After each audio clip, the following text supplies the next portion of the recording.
Hello friends, welcome to civic railways.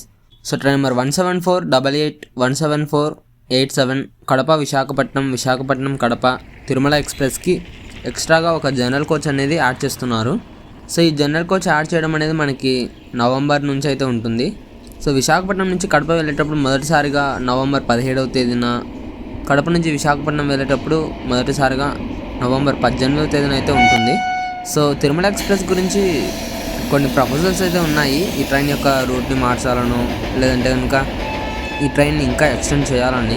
So ప్రస్తుతానికైతే చాలామంది comment చేస్తున్నారు తిరుమల ఎక్స్ప్రెస్ని డైవర్ట్ చేయాలి, లేదంటే ఎక్స్టెండ్ చేయాలని. సో ప్రస్తుతము ఈ ట్రైన్ని డైవర్ట్ చేయడం కానీ ఎక్స్టెండ్ చేయడం కానీ ఎటువంటి అప్డేట్ అయితే లేదు. సో ప్రయాణికులు గమనించగలరు, ఎక్స్ట్రాగా ఒక జనరల్ క్లాస్ కోచ్ అనేది యాడ్ చేస్తున్నారు. ఇంకా మరొక అప్డేట్ వచ్చేసి train number 20704 Yesvantpur Kachiguda Vande Bharat express Mahabubnagar railway స్టేషన్లో టైమింగ్స్ అనేవి చేంజ్ చేశారు. సో ప్రస్తుతం వచ్చేసి ఈ కాచిగూడ వందే భారత్ ఎక్స్ప్రెస్ మహబూబ్నగర్కి రాత్రి 9:04 వచ్చి 9:05 అయితే బయలుదేరేది. కాకపోతే ఆ ట్రైన్ యొక్క టైమింగ్స్ అనేవి మార్చారు. ఇప్పుడు ప్రస్తుతం ఈ ట్రైన్ వచ్చేసి మనకి రాత్రి 9:26 వచ్చి 9:27 అయితే బయలుదేరుతుంది. సో ఒక 20 నిమిషాలు ఆలస్యంగా అయితే మహబూబ్నగర్కి అయితే చేరుకుంటుంది. సో ఈ చేంజ్ చేసిన టైమింగ్స్ అనేవి జూలై 18వ తేదీ నుంచి, అనగా రేపటి నుంచి అయితే వర్తిస్తాయి.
సో ఈ వీడియో ఇంతే ఫ్రెండ్స్. ఈ వీడియో గురించి మీ అభిప్రాయాన్ని కింద కామెంట్ రూపంలో చెప్పండి. Thank you for watching.